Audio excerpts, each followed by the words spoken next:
ng mga testamento ko. Para sa Kapitan Tiago.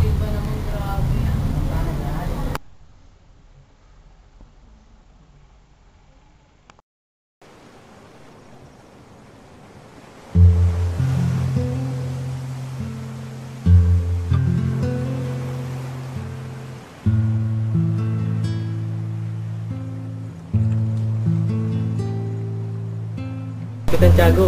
Kapitan Tiago!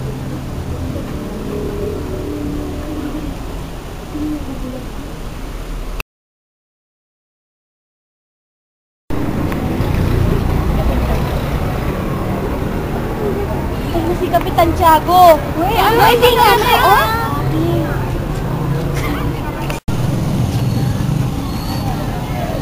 Uy! Patay na raw si Kapitan Tiago! Ano? Ha? Patay na si Kapitan Tiago! Weh! Patay na si Kapitan Tiago! Oo, totoo yun! Weh! Patay na! Isa pa? Kapitan Tiago, patay na! Tigilan mo Tiago, ako! ah. Bibiro ka! Totoo to! Totoo po! Mga paano na Yan! Hoy! Hoy! Hoy! Ano naman yun? Kapitan Tiago! Patay na! Patay na nga daw. Uy, patay na! Kapitan Tiago! Patay na! Bakit namatay?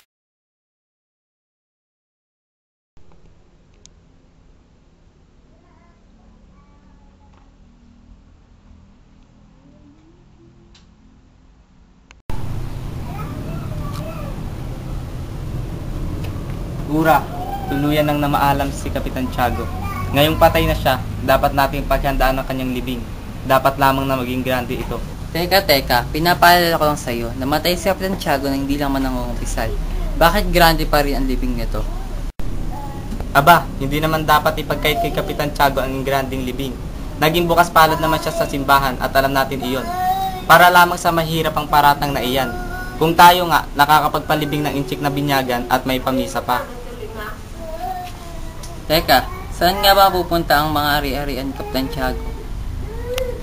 Bilang tagapangasiwa at tagasunod ni Kapitan Tiago, ang malaking bahagi ng kanyang kayamanan ay mapupunta sa Santa Clara, sa Papa, sa Arsobispo at mga korporasyon ng mga praile. Naglaan din ng 20 piso para sa mahihirap na mga mag-aaral. Para naman sa masabing tinangkilik niya ang mga ito. Kasampo niya si Basilio. Naglaan siya ng 25 piso para kay Basilio, ngunit binawi niya ito dahil sa mga inasal niyang nitong mga nakarang araw. Ngunit ibibigay ko pa rin ito, kaya lamang kukunin ko na lamang ito sa aking sariling bulsa. Uy, ano? Oo talaga. Uy, alam niyo ba? Na nakita raw ng mga mungha ang kaluluwa ni Kapitan Tiago na nagliliwanag. Nakakatawa yan. O siguro, dahil marami siyang misang pinagawa. Balita ko ngayon, nakasuot raw ito ng frock. At hanggang sa kamatayan ay dala-dala pa rin ito ang kanyang bisyo dahil nakita raw itong kapit-kapit ang pipa at opyong hinihit-hit nito, pati ang manok na pansabong. Mapagsabong ata to kay San Pedro.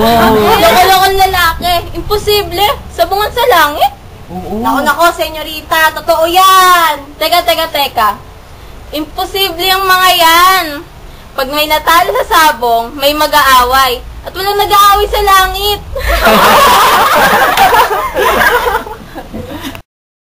Ano kaya ang damit ang susuot sa kanya? Frock ang dapat isuot kay Kapitan Tiago dahil nung nakita raw ang kanyang kaluluwa, frock ang isuot niya. Kailangan dahil pa sa skanong suot ni Kapitan Tiago. Meron ako, ngunit may kamahalan at 22 piso. Nakagawa na kaya ako? Mga idyota, hindi tumitingin sa kasuotan ng Diyos.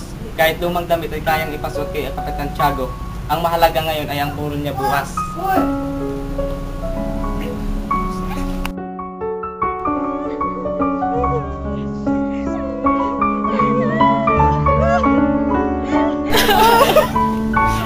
Mga kaibigan, tuluyan na po tayong nilisan ni Kapitan Tiago. Hindi lingid sa ating kaalaman na malaki ang naiambag niya sa ating simbahan. Ngayong araw ng kanyang libing, marapat lamang na atin siyang papurihan at bigyan ng ingranding pamamaan.